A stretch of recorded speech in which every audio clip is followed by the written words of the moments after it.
Welcome to the Dynasty Pulse weekend warm-up for Week 10. It's Thursday, November 7th, and you are watching the single most important fantasy football information podcast on the planet. You're watching on Fantasy Football Plus and on the Undroppables. I am bigz. I got Grindberg here. Schultzy's here too. He likes turtles. And we got a new guy. He's a legendary ball knower. You may have heard of him. His name is Chev. He co-hosts Player Profiler Today over on the Player Profiler News Network with me on Fridays. Be sure to watch that live stream because it's fun as hell. And we're feeling them out. We're breaking them in, seeing how it goes, and seeing if we can make this a foursome or even a fivesome because everybody loves a fantasy orgy. So with that, let's go to Grindberg and the news. What is up, everybody? Welcome into Week 10. It's Week 10 in the freaking NFL season already, and Week 10? Yeah, man. Shit's going down. A lot of firings happening this week. We had What? some injury Who? news. What? Well, you know, Somebody got fired? You did. Yeah, I you got did. fired. No.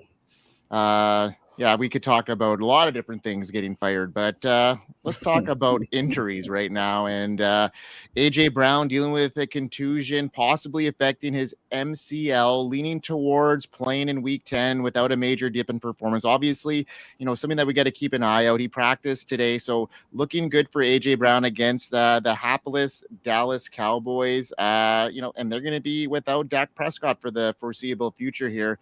CeeDee Lamb shares taking a dip. Chev, I'm going to go to you here because you're the newbie. What is your initial thoughts about CeeDee Lamb and his overall, prospects for the rest of the season now if Dak Prescott is done? Well, fortunately, we can lean on a situation that we've had before. We look at what Jamar Chase was like with Jake Browning last year, and that's kind of where my thoughts immediately go. Oh, yeah. You got the Jamar Chase, jersey in the background. But, I find myself kind of leaning there. It's more like mid to high-end wide receiver 2 with potential splash weeks. I mean, they have to pepper him with targets. He's the only thing besides, like, volume Rico Dowdle that works in that offense. So it's kind of hard for me to say, oh, well, yeah, he's going to be a nothing burger. But, I mean, Tyreek Hill's been a nothing burger so far this year, so anything is possible. So what type of trades are you entertaining right now for CeeDee Lamb? Like, would like top 24 guy right now? Like, what if I say Darnell Mooney to you? Are you like, is Darnell Mooney and CeeDee Lamb in the same conversation right now? Like, honestly, they might be. I mean, in reality, yes. But if you went to the CeeDee Lamb owner and said, hey, I'll give you Darnell Mooney, they would then respond either in real time or via text message with a lot of curse words and emojis or whatever, whatever your flavor is. But I don't think it would be a very kind response.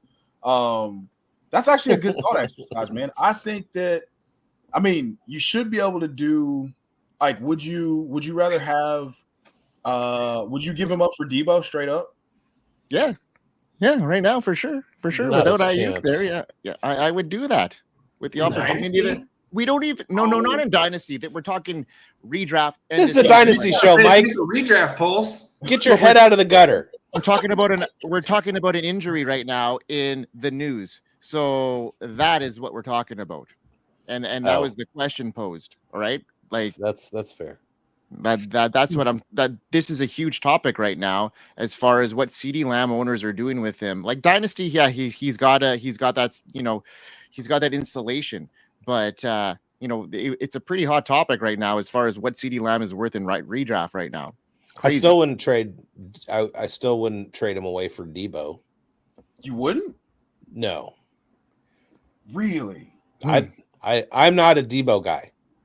Yeah. Well, I mean, like, I'm not a Debo guy at what he costs most of the time, but like, there's no Ayuk, there's no like.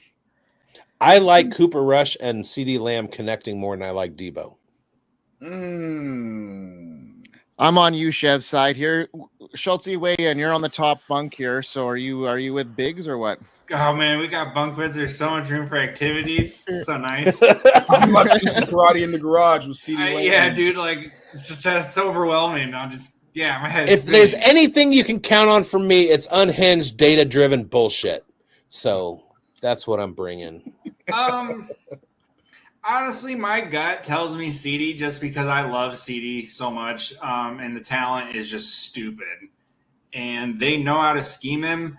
Like, I don't care who's playing quarterback. This is an offense we've watched give this guy 14, 15, 17 targets in a game. So fire me up, CD. I don't care. And then their defense sucks. So, yeah, give me CD still. Interesting. Okay. Okay, I'm going to put some names out here then. George Pickens or CeeDee Lamb. Wow. All right. So we just jumped straight to my favorite player. Okay. Did you rig this, bigz? No. Did you do this? This is a Grindberg special, okay? Welcome to the Pulse there, Chev. You're well, you got my pulse going. Yeah, man. Let's go. That's for damn sure. All right. Yeah. Okay. All right. We're just gonna get straight to it. All right. Okay. Yeah. Because I am I've counted up all of George Pickens' points that have been negated by penalty or otherwise ridiculous rule. I would send CeeDee Lamb for George Pickens in redraft. Okay.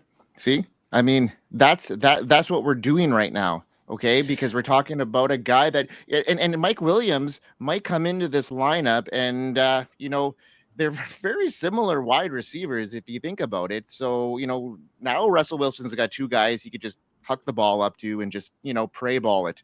They're giving him the weapons he needs. I like that move for the Steelers, and it might actually open things up for George Pickens to be even more prolific. You could say that George Pickens' stock right now is unlimited. I just want to jump in here real quick. I have a stat straight hot off the internet. CeeDee Lamb in weeks 2, 3, 4, 5, and 6 of 2022 when Cooper Rush filled in for Dak Prescott. 7 catches, 75 yards, 8 catches, 87 yards, and a touchdown, 6 catches, 97 yards, and a touchdown, 5 catches, 53 yards, and 5 catches, 68 yards. That's still a better floor than Deebo Samuel. Give me those target numbers in those games. Yeah, but they have a way better offense then. Like they and a better defense. Like their team sucks right now. They don't unhinged, data-driven bullshit. They have no run game right now. To like Rico Dowdle is their second best option right now. Right. And that is like. That's I'd say scary Jake Ferguson, but because their run defense is shit too. So now teams are going to just be up on Dallas Cowboys and run it. So they're not going to have a whole lot of time to throw the ball to CeeDee Lamb. That sounds like great game script for CD to me. Like when teams are running the clock down, they're not going to have as much possession. Yeah, he's going to get his targets, but his touchdown upside is going to be lower. I don't know.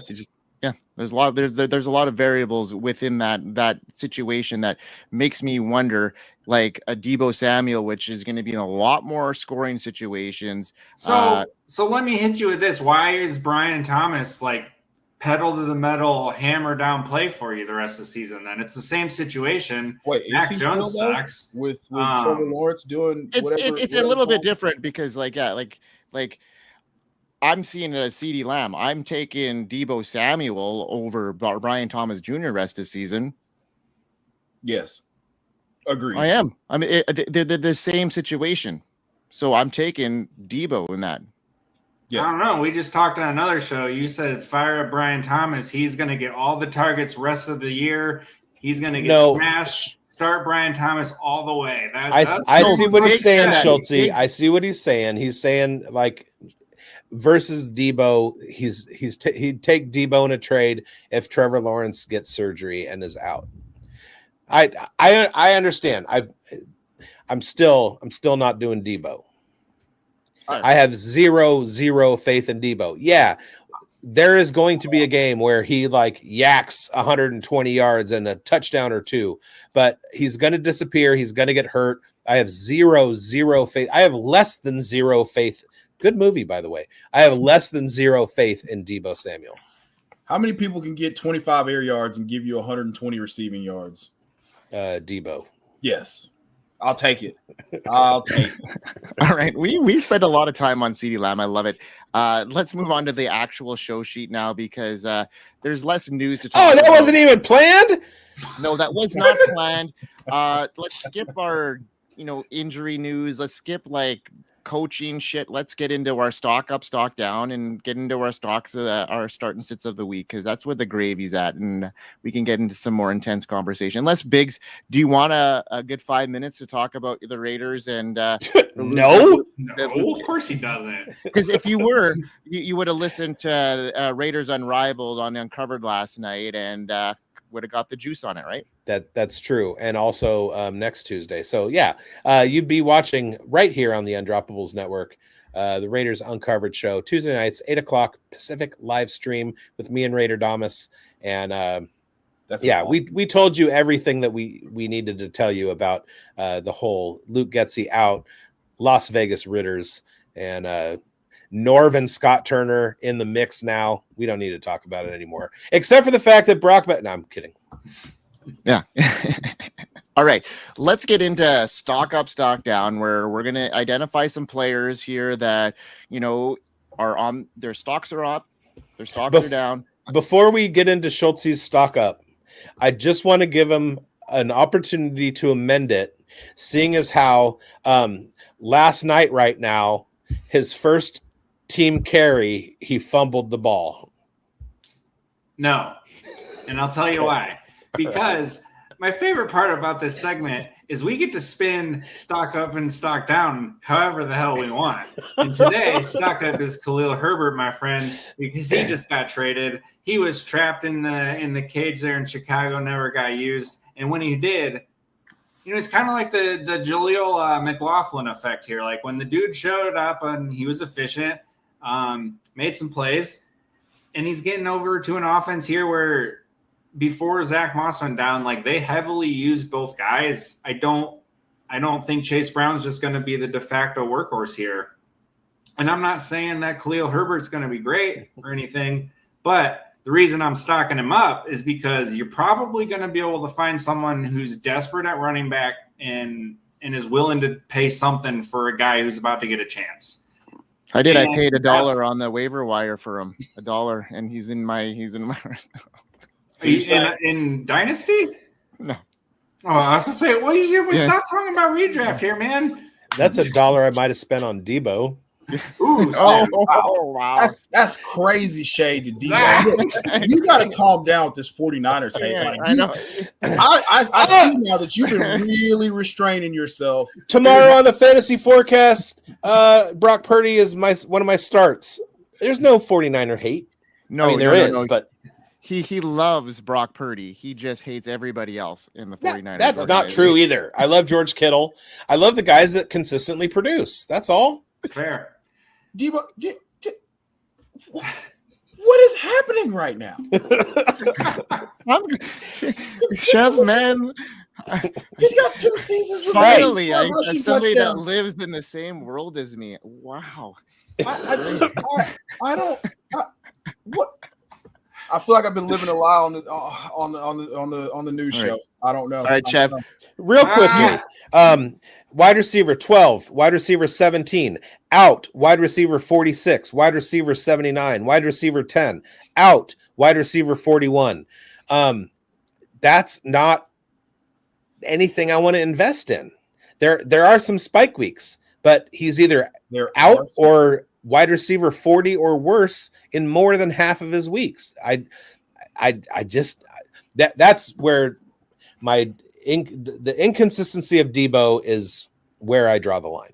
And with a guy like that, you need his spikes to be wide receiver 1, 2, 3, and they haven't hit that hard. That means I'm happy with top 10. That means he's due because we know he's capable of these things. He's due.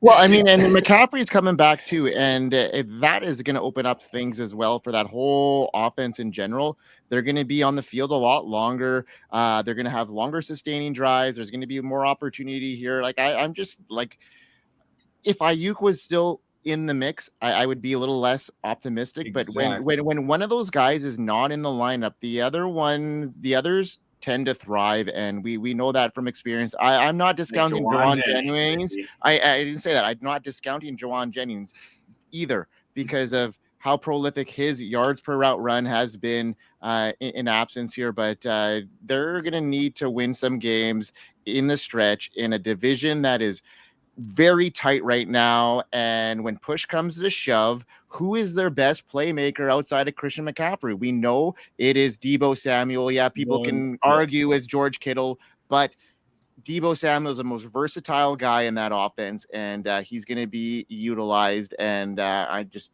think that, he's got some upside here. What a play by Matabuki right now last night. Right now last. Welcome in. Right now last night. All right. Who's your stock down, Schultzy? I'm doing both of mine right now. Okay. Same reason here. Kind of taking advantage of trade markets. And I think you're going to get some stock down on Brian Thomas Jr. I already hit it up a little bit. Why? I think this offense is going to struggle really hard without Trevor. The coaching staff is a mess. They're not focusing on Brian Thomas like they should. If you're on a dead season, you should be just focusing on getting creative with this guy, getting him experience, finding out what works, finding out what doesn't. He just got 4 targets against the Eagles in a game where they were down pretty big, a lot of it. I just don't trust this staff to do the right thing, period, in any facet. And so I'm not trusting them to handle Brian Thomas Jr. the right way the rest of the way, especially because they're lame duck coaches. Developing Brian Thomas is not what they're out to do the rest of the way. They're going to do whatever they can to potentially save a job, even though it's probably too late, or try and do anything to, land a job down the road. Making sure Brian Thomas is an alpha doesn't matter to them. So I think all that said, you're going to see a little bit of dip in value here, and that's the time to strike. So when the dip happens, buy this dude, because Trevor's going to come back next year with a coach that actually knows what to do, which means Trevor's got a real offensive coach for the first time who's going to know how to use him, who's going to know how to use his wide receiver one. I don't know. I have a little RTSD. That's Raiders Traumatic Stress Syndrome. And I've watched as the coaching carousel moves and hope springs eternal. Oh, Josh McDaniels, he's going to help out. Oh, Luke Getsy, he's going to don't count on too much them making a good hire next year. Yeah, but name the time that the Raiders had offensive cornerstone pieces that would actually attract a head coach. It hasn't happened in about 7 years, but other than that, so you got coaches who are going to have a chance to go play with Trevor Lawrence and Brian Thomas, and they're going to get someone good. I'm lining up. All right. Yeah. I would love to take over in Jacksonville. As Schultzy alluded to, the ideas of, and I talk about every week, the idea of stock up, stock down is kind of fluid. Sometimes I tend to think of stock up as somebody whose value has risen and it's time to get out from underneath them. Sometimes I think of it literally as stock up, go grab as many shares of this guy as you possibly can.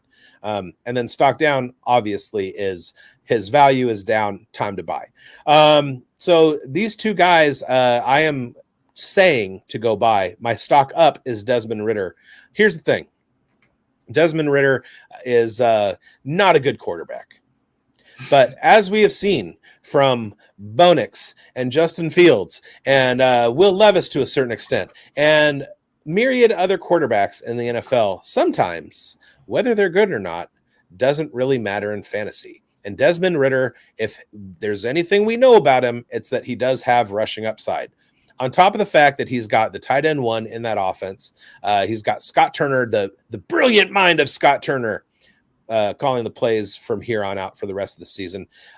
So go ahead and accrue as much of them as you can. And here's why. Because as soon as he starts and he takes over that quarterback position in Las Vegas for the Las Vegas Ridders, his value is only going to go higher and higher and higher.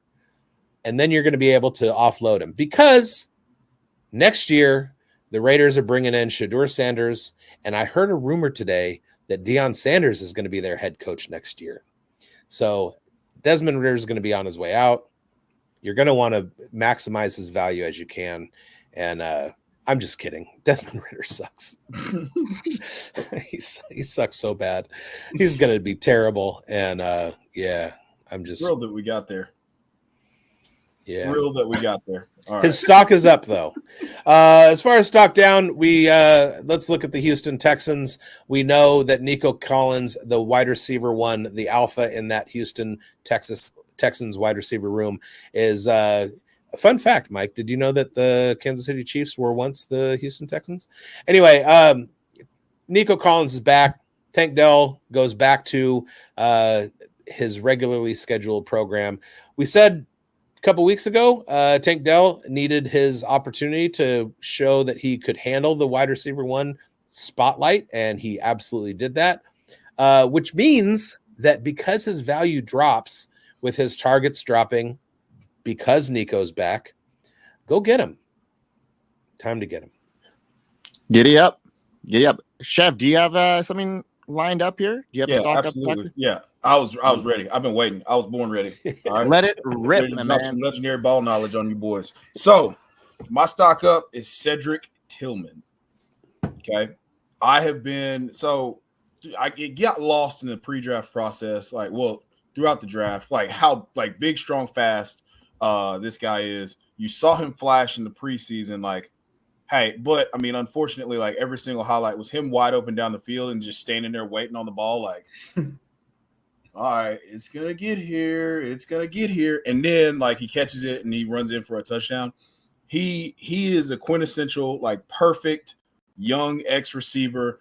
You're seeing him, what he's doing with the volume. I would go grab him right now because, I mean, he's auditioning basically to be either the 1 or the 1B in this offense next year. Right now, I think the 33rd team has them mocked to take Ted McMillan because they can't contractually get away from Deshaun Watson yet, which I don't know how that's going to work out. Hopefully, he's just permanent IR and they do something, work something out to where Jameis is the quarterback and we can get some just bomb 30 for 30 action on. But yeah, mine is Cedric Tillman. I loved what I've seen from him. I believed that he was capable of this, but for some reason, he was buried behind Amari Cooper, who also, once upon a time was awesome, and they paid him a bunch of money. But he's gone now, and it's his job. And, he's been the wide receiver one over the last 3 weeks. And I think that if you can go get him for cheap now, cheaper than what it's going to be, the price is only going to go up. It's only going to go up. If you have him right now, if you can get him for maybe a late second or that price is going to be close to a first by the end of the season, in my opinion. So I would go get him right now. Cedric Tillman made Hendon Hooker draftable in the NFL. I think he was a yards per route run monster at Tennessee. I think he was a top 5 dude in that class. Yeah, and he got discounted because of the fact that they run a gimmicky offense where everything's outside the numbers, and he just he was just bullying people, and it looked like he wasn't very polished. But you can see clearly that what he was doing in college translates. Big, strong, fast translates. And if only we were live streaming, we would have Jamie Pirog in the comments jumping in on these Deshaun Watson. Deshaun Watson. You better not go in his room with a black light after we talk nice about last night on the Cleveland Browns player, dude. Yeah, last night all over this. Last night on the Raiders show, he offered to trade Deshaun Watson to the Raiders, and I was like, I'm not even putting that comment up. And but shout out to Jamie. He is a hardcore follower and love him. Yeah, that's hilarious. All right, who's your stock down? Sam Laporta. Yeah, this has been all of my fears actualized for Sam Laporta. Yes, it was a historic rookie season. He got 120 targets. He scored 10 touchdowns. All it had to do was just correct itself a little bit from a touchdown perspective. And you're looking at tight end 7 or tight end 8, which is phenomenal for a rookie. Exceeds expectations. It's fantastic. But to be a third round redraft pick, and then people paying first for him, like in, even in tight end premium leagues, he was ungettable in the offseason. Yep. I mean, just pretty much he was the Dynasty tight end 1. And now, like, Dan Campbell warned us, like, hey, we're more concerned about winning. So, like, what Sam did was awesome, but we're going to just spread the ball around. And so if he's not locked for 120 targets, like, his volume's gone down, Amon-Ra St. Brown's volume's gone down. Fortunately for Amon-Ra, he scored 6 straight touchdowns, but that hasn't happened for Sam Laporta. Like, I made him my daggum start of the week last week. It's just not going to happen. He's going to be like a cog in the offense as opposed to the engine of the offense. And I think that, I got out in one Dynasty league. I sent him and a third for Brock Bowers after one of his good games. Woo! Thank God. I felt so much better about it. So, yeah, I'm all the way out. I would be trying to wait for him to have a decent game and then sell because he's a 23 or 20, however old he is, 23 years old, young tight end, and people are going to just be beholden to what he did as a rookie and think that that's coming back. So, yeah, for me, it's Sam Laporta. That's pretty easy. I'm trying to get out as much as I possibly can. Yeah, that's Kyle Pitts all over again. Yeah. Hey, bigz, remember we talked about Sam Laporta in this offseason too? Like, yeah, we beated the drum on that. We were just like, it just, that touchdown regression was bound to happen. Like, 10 touchdowns in your rookie season is like unheard of. And when does a tight end do that regularly? It's not often. And with Jameson Williams obviously coming in, and then just how prolific that running game has been, and they're just going to beat the ball down. They got great special teams, and their defense is playing lights out. They don't their defense is scoring more points than some offenses in the league right now, and they don't need their offense to be great. They don't need Jared Goff to throw for 4 touchdowns, but they have that opportunity if they get into a shootout, but their defense and their special teams aren't putting them in that position to even be in that range. So Sam Laporta is a huge sell. This is the offense too that continues to make like Khalif Raymond and Josh Reynolds, dudes like that, like continue to make those guys somewhat relevant. Well, will even steal a touchdown away from Laporta. Right, yeah. You know what I mean? Like, there's a million dudes who just consistently pop up here. But how good are the Lions though? They're a great team. It's the best offense in football, and it's not close. I do want to take a real quick victory lap here. During the preseason, during draft season, we on the player profiler news desk were afforded the opportunity to go ahead and get involved in some head-to-head columns, and I was picked for Ladd McConkey versus Deontay Johnson and Travis Kelce versus Sam Laporta, and I said draft Travis Kelce over Sam Laporta and draft Ladd McConkey over Deontay Johnson, and so far we're 9 weeks into the season. We're halfway there. We're a little bit further than half in fantasy, and I'm right. So, there you go. That's wild because Kelsey's been like good, but he hasn't even been as good as we thought he would be. Nope. And he's still like outpacing tight end 5. And all he needs is another second half like he had last year, and he's right back in the top 1-2 mix. And then Ladd, top 24 already, and he hasn't even gotten started yet. So yeah, the thing about Kelce is like I don't think the Chiefs are going to need to ride him to the bone now with Hops there. Like he is like just emerged, and he's creating the space that they need, and they're 8-0. So in reality, who is going to be, challenging them at this stage for home field advantage throughout the playoffs? So they lose what? They still got to play the Raiders again. I know. That's my biggest worry. Honestly, they play the Bills. That's going to be a tough game. I think that's going to be the game where they could lose, but I think they want that 16-0. And it's a tough defense to play against. It's a tough defense to run against. They minimize things, and now that Mahomes has got a guy that is like look at what Hopkins did last week against a good defense. The Bucs aren't great, but where he placed the ball, Hopkins made every single catch. every single Yeah. catch, that in the triple coverage while Mahomes was scrambling out of the pocket in that play. Like, that is the connection that 2 games in can build. It brought tears to Hopkins' eyes at the end of the game. Like, this is something that could be very, very good in the stretch here. And Yeah, bigz, it's a we Hall were of on. Fame. Yeah, go ahead. It's a Hall of Fame talent to a Hall of Fame talent, and he's never had that. Like, I mean, young Deshaun Watson was as close as he got, and that you saw what he was capable of. And I mean, he flashed in Tennessee with like the Mayo mongrel just chucking the ball all over the place. Like I just, this is, people that thought that this meant nothing were absolutely insane. Like, this is exactly what they needed. He can win any way that you want him to win. So yeah, this is going to work. The only problem is you have to find a good dance partner for the Chiefs for them to unlock their full potential. Baker had it. Baker did that's what you need from a team to see the Chiefs fully unlocked. But how many more games of that do they have on their schedule? Buffalo, you mentioned.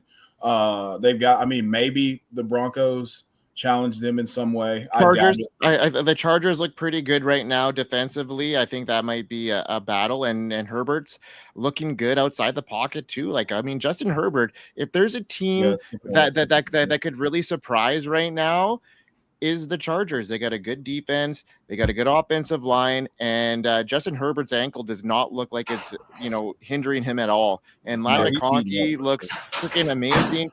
Honestly, if there's a team that could surprise in the AFC, I'm telling you, it's the Chargers that could be doing it right now. All I know is that if I'm an NFC contender, if I'm the Eagles, the Lions, the Vikings, maybe even Tampa Bay, I'm signing David Tyree right now. Because I want him playing against the 16-0 Chiefs in the Super Bowl. All right, Mike, who's your stock up? You're signing Mario Manningham with them too. Yeah, there you go. And Eli Manning as the offensive coordinator, and then we're good. Now we're destined to be doomed. Yeah. And this one is thanks to bigz. My stock up is Darnell Mooney, and he's just been so good in the last stretch, even with Drake London emerging and Kyle Pitts having his boom games. Darnell Mooney has been the guy that, Kirk Cousins has relied on time after again, especially in close games, high scoring games. Mooney is the boom guy, and bigz called him in the preseason as a top 24 guy. Bigz, good on you, man, because he helped me make a lot of roster decisions very, very good. And looking ahead, Mooney could only continue to, capitalize on favorable matchups looking ahead, because now they've had that chemistry with Kirk Cousins. Mooney's role as the top target in this offense is even more appealing now. London banged up. It's just causing a lot of optimism here. A dynasty manager should note that Mooney is still young and entering his prime, and given his increased involvement in the Falcons offense, I think he's a prime stock up even after, Kirk Cousins is out of the picture here. Mooney could be there for a longer term, and I just love this situation. So bigz, tell me how much you love Darnell Mooney more. Love him.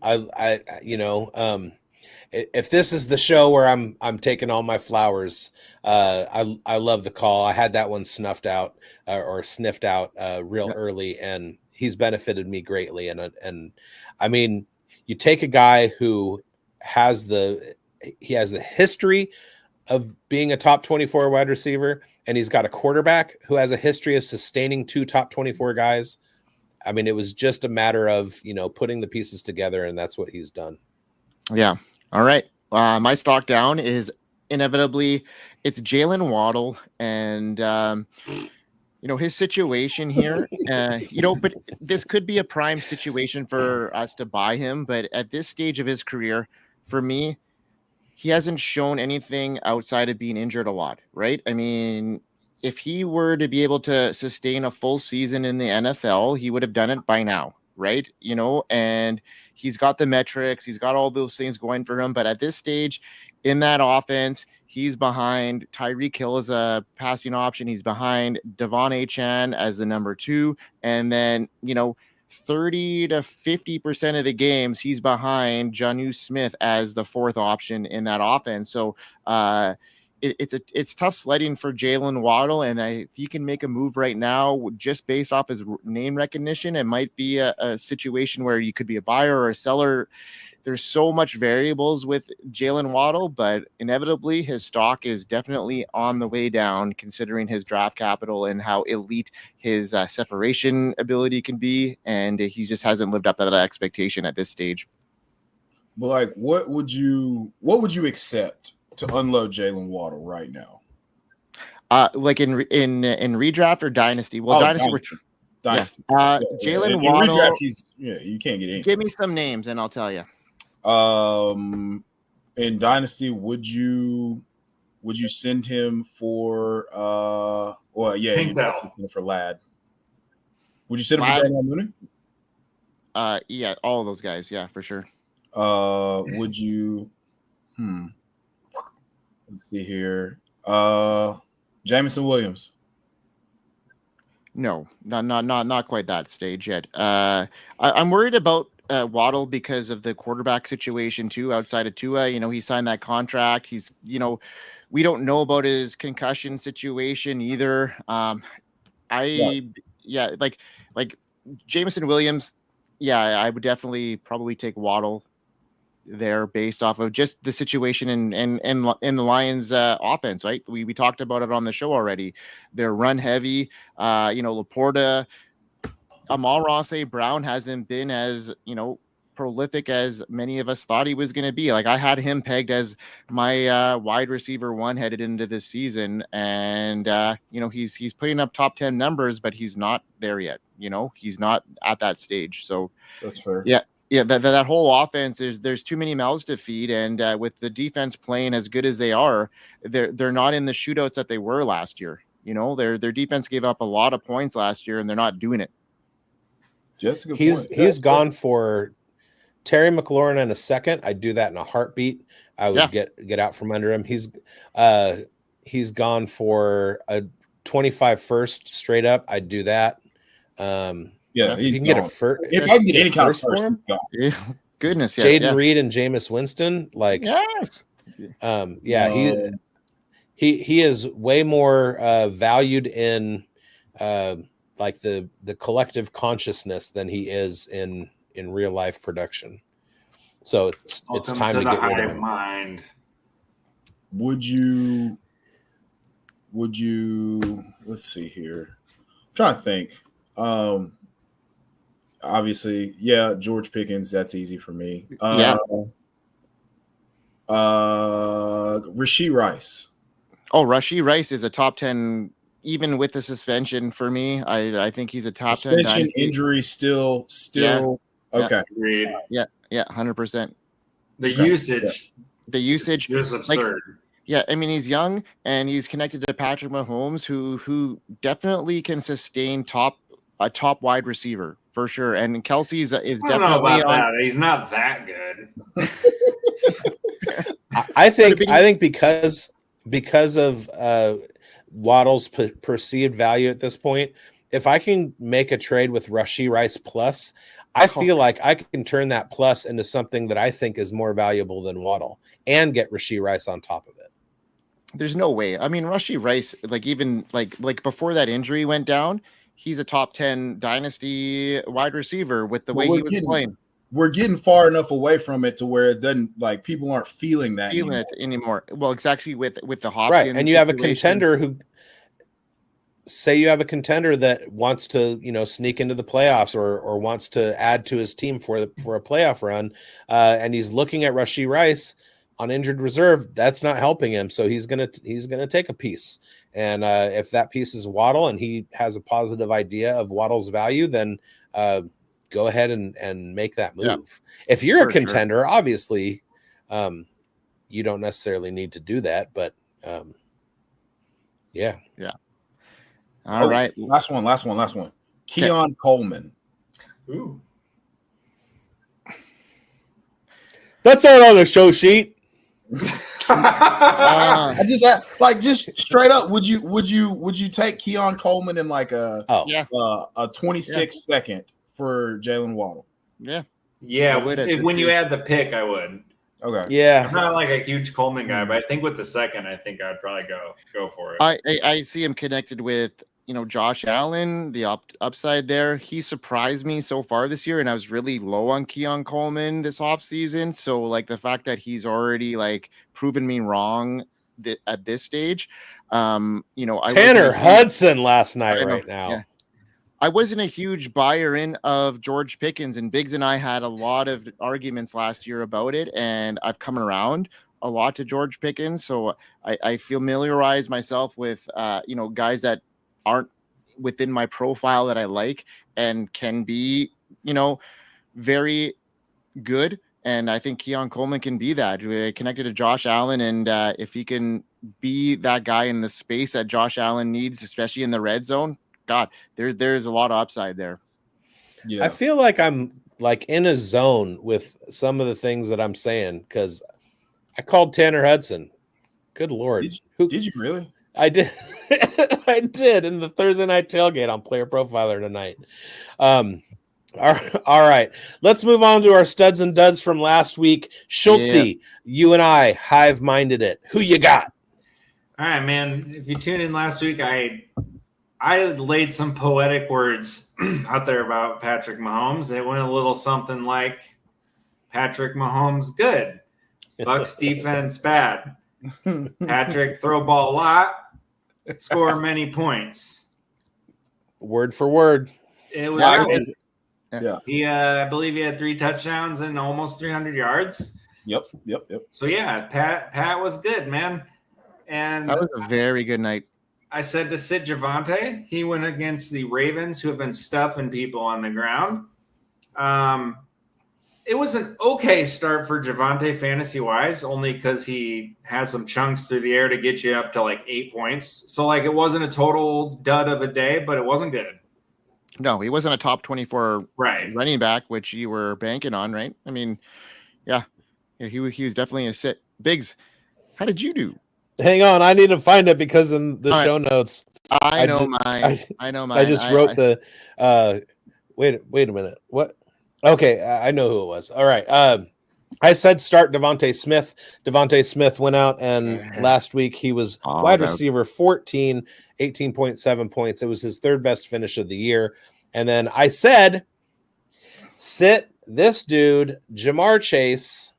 And what did he do? 7 catches for 34 yards against the Raiders defensive backs. I called it. He was wide receiver 34. Boom. Nailed both of them. Yeah, and I completely nailed mine as well because I called Jacoby Myers as my start, and he went for 8 for over 100 yards in a game that it was great for Jacoby Myers owners. Can you imagine we said sit Jamar Chase, start Jacoby Myers on this show last week, and we were right? Yeah. And then I told people to sit Bucky Irving against the Chiefs defense, and I did well. I did very well. I'm feeling really good right now. Everything is coming up big. All right, Chev, you're welcome to the foursome here. So now you got to continue our streak. So let's get started and sitted with you. Well, my start of the week is we just dropped it'll drop later on. Well, I think I dropped Saturday. I got it scheduled to drop Saturday morning, but my start of the week at running back is Tyrone Tracy. I have him on my other show. Yeah, for sure. Yeah, Tyrone Tracy, the Panthers are giving up like 4.6 yards a carry, and they've given up 15 scores to running backs like on the ground and through the air this year, and like 40 receptions. Tyrone Tracy's just getting started. The Panthers, like Biggs has heard me say this a million times, they're a USFL defense. Like they don't have any pieces on defense that could think about stopping anybody. So yeah, I looked and I was like, wait a minute. Tyrone Tracy's had like 40 opportunities in the last 2 weeks, and he gets the Panthers. This is wheels up for me. This is one of those perfect storm ones. Like, yeah, I had the exact thought when you were talking about the defense being that bad. It was he's ramping up at the perfect time, and then he gets this matchup. It's like, yeah, perfect storm shit right here, man. Yeah, like this could be this. So at first, I thought this was going to be like a horrible game, but that defense is bad enough, and Bryce Young has shown a flash of being Bama Bryce enough to where maybe they could score a little bit, maybe. I mean, Carolina is undefeated in the last 6 days, so you see when you positive outlook. This is a show where we don't. They have not lost a game today. Right. Also true. Where's the lie? Who's your sit, Chev? Joe Mixon. Interesting. Yeah, Joe Mixon. It is.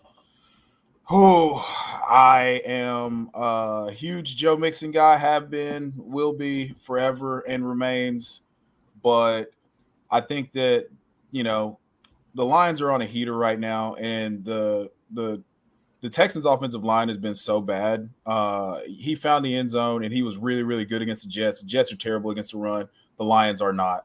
At one point, they were giving up like 2.6 yards a carry. I think I mentioned that the week that they got lit up by Kenneth Walker on that Monday Night Football game. But since then, I mean, they've been pretty good. Josh Jacobs had a good game. They just picked up Zadarius Smith. I think that Joe Mixon is going to. I mean, he's been an RB1 in every single game that he's completed, like played start to finish. But this week, I think they're gonna have to go to the air if they want to try to score points. And I think Joe Mixon's probably going to finish outside of the top 24 this week if he doesn't get it. I mean, if he falls in the end zone, yeah, all bets are off. But he's going to get the volume, but it might be more like low-end RB2 between like 24 and 30. All right. That's good. That's good knowledge. That's a bold prediction, and I like your analysis on that one. So I'm going to be tempering my expectations for Joe Mixon this week. Absolutely. Okay, Schultzy, get in. Speaking of get in, you better get Sam Darnold in. Good Lord, this Jaguars defense sucks. And I learned last night, yesterday's show, that bigz said the Jags are number one again in giving up points to quarterbacks. They've been kind of trading with the Bucks and back on top, baby. So fire up Sam Darnold. Kevin O'Connell's a wizard. And Justin Jefferson and stuff. It's not going to be good. Hawk. Well, it is going to be good. It's not going to be good for me because I'm a Jags fan, but it's going to be good for Sam. Oh, no. Hawk is Bayek. Oh man, yeah. So did you see they asked Doug Peterson about if he thought Sam Darnold turned it around? Idiot. Yeah. He's acting like such a disrespectful statement. He's acting like a president that's won 2 terms and is on his way out. So he's just like, I'll say whatever I want. Yeah. It's like, I'm about to get fired. I'm done here. We can just I'm done. I say whatever I want. Like this is wild behavior, man. I couldn't even imagine being the media in the room when they asked the question. Hey, what do you think has been one of the big parts of Sam Darnold's turnaround? Justin Jefferson. He's like, listen, we're all thinking it. We all know it. Like we all know it. I mean, he's quite literally the most prolific receiver. Like at every single point, at any point in the history of the NFL. So it's like, yeah, that probably has something to do with it. I mean, I would love to see him do that with Jordan Addison. Right. So, fire up Sam Darnold because he's in luck. He gets to play with Justin Jefferson this week. there you go. Who's your sit?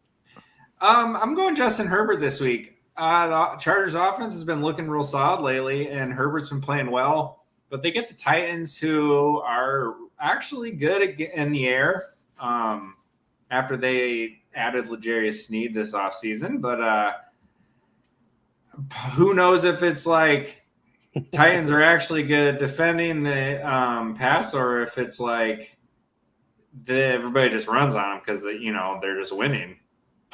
Regardless. Hey, man, I have a secret. What? I know something that you guys don't know. What? We have a Tennessee Titans fan in this group. Oh, snap. Yeah. And Let's also, go. guess who's number one against fantasy wide receivers? Yeah.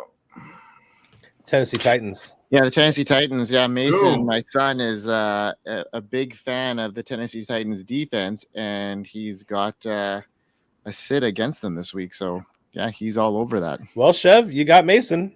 Let's go. So, yeah, I'm sitting Justin Herbert this week because I think this is going to be a game they win fairly easily and kind of run this one out. And that, I mean, let's be real. The Jim or whatever John. Harbaugh's over there, they're not trying to score 45 on you and pass it all night. So, yeah, I just don't think Justin Herbert's in for a big fantasy day. So he's khakis, right? The one in California khakis. That's how I remember it. Yeah, California khakis. Love it. I love it.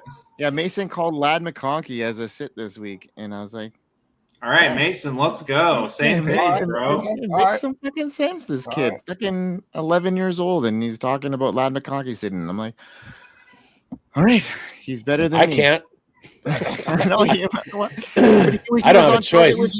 You just trust the data, son. It'll never betray you. Right. All right. It'll never betray you. I'm gonna get into my start and sits, and then we'll end off with bigz here. I'm gonna go with let's get into my who do I have on my show sheet here? There, Schultzy. DeAndre Hopkins. Yes, I do. Don't we have a rule that you can't take guys from your own team? Oh man, this matchup isn't great against the Broncos, but I just think that DeAndre Hopkins is just a guy that has formed himself in that lineup. He's, they're going to want to create that chemistry and continue to do that. And this Broncos team isn't nothing to be snuffing against, because I think they're going to be playing them pretty tight in a game that, yes, I think the Chiefs will win. But I think DeAndre Hopkins is in line for some more chemistry, and I'm going to start him this week as a wide receiver too, for sure. There it is.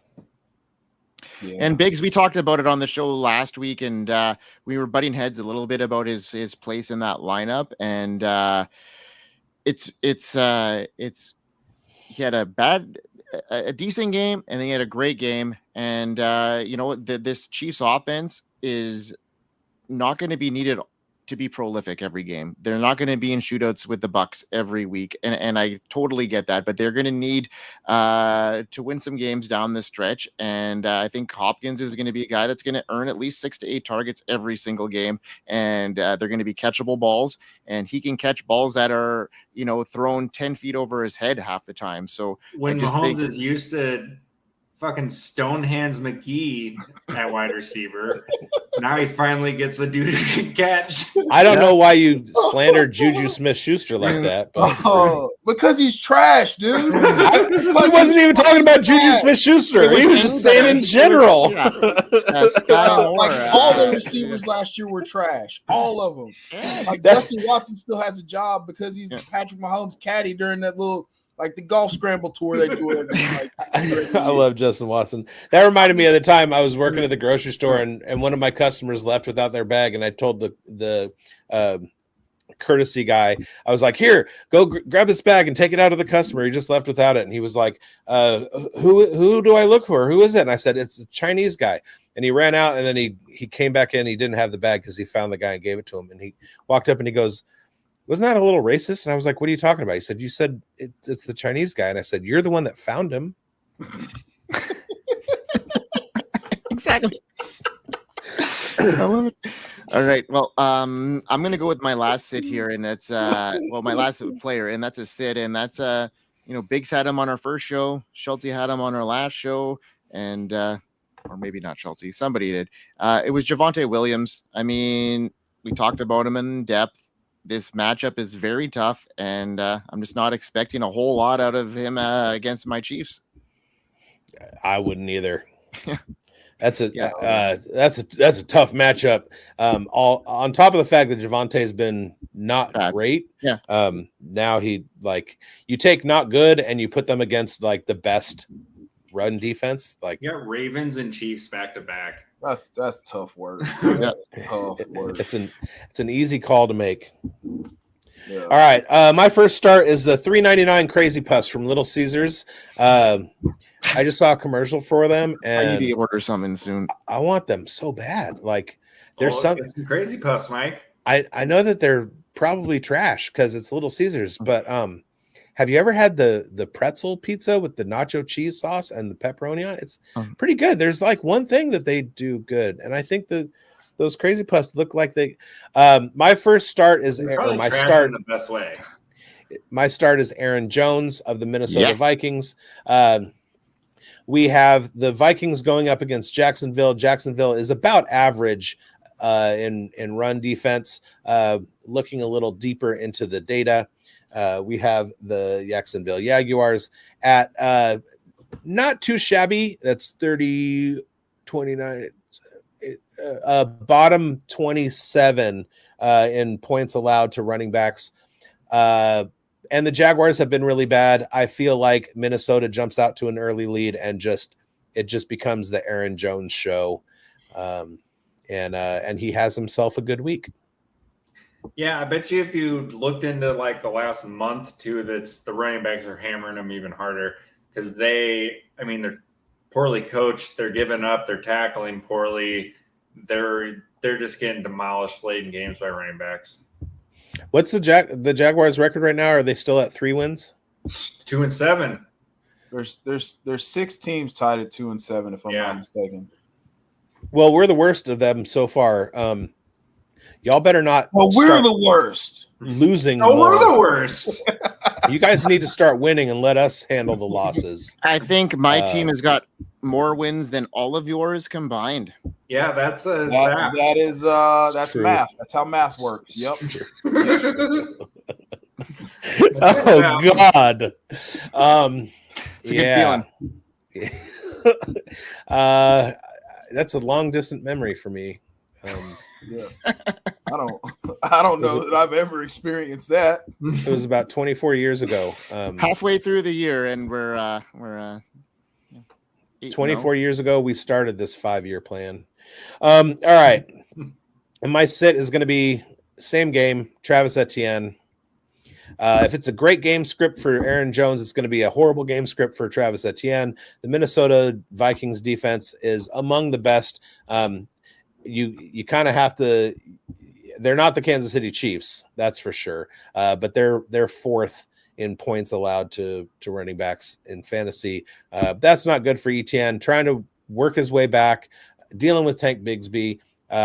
Trevor Lawrence possibly not starting, so the defense is going to have their 8 guys in the box, ears pinned back, trying to get to Mac Jones. I wish it wasn't so. I wish I didn't take such a hard hit on all my Jaguars offensive player shares this year, but here we are. Are we fools? It's all Doug Peterson's fault. Like, is Travis Etienne, was he just never good? Was he just a volume merchant? Was he just Northern Florida Rashad White? He was the opposite. He was the guy that if he had 8 touches, he could turn 2 of them into 40-yard touchdown runs. I think for me personally, change. Yeah, no, I think he needs like a scheme change for sure. I was worried about him with the Doug Peterson thing heading into last year, and then Tank Busy wasn't, he didn't, live up the expectation that he did this year.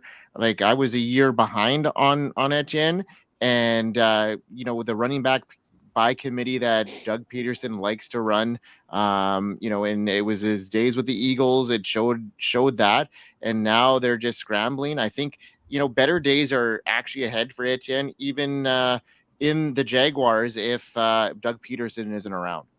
I didn't see the problems on offensive line happening as hard as they did, and the Evan Ingram injury hurt a lot too. He's very good on the outside. He can't run in the middle, and the Jaguars' offensive line does not make a whole lot of holes up the middle unless you can make it. You know what I mean? And Bigsby has been okay there because he's a bit bigger and he can handle that. But Etienne is just not great up the middle. He's great out on the outside. Doug's offense just hasn't evolved. I mean, he comes from the Reed tree, and Doug's offense looks like a 2016 Chiefs offense or something. You know what I mean? It's like Reed consistently. Holy crap, words. Consistently evolves. Your tongue And died. Peterson right has just rolled the same shit out. Right. It's it's been like watching these veteran minds who just keep getting recycled in the NFL and not giving fresh young thinkers a shot. And then we see what the fresh young thinkers like Mike McDaniel does, and Bo Hardigree, and watch out, he's coming. And these guys, like they innovate, and oh gosh, They're not stuck in their ways. Yep. That's so frustrating. It sucks because like I have been super out on ETN, and I was eating a bunch of crow last year, and I was like, you know what? I'm gonna evolve as a player and take a chance on a guy that just could be good that I don't believe in. And now it tastes like shit. Yeah.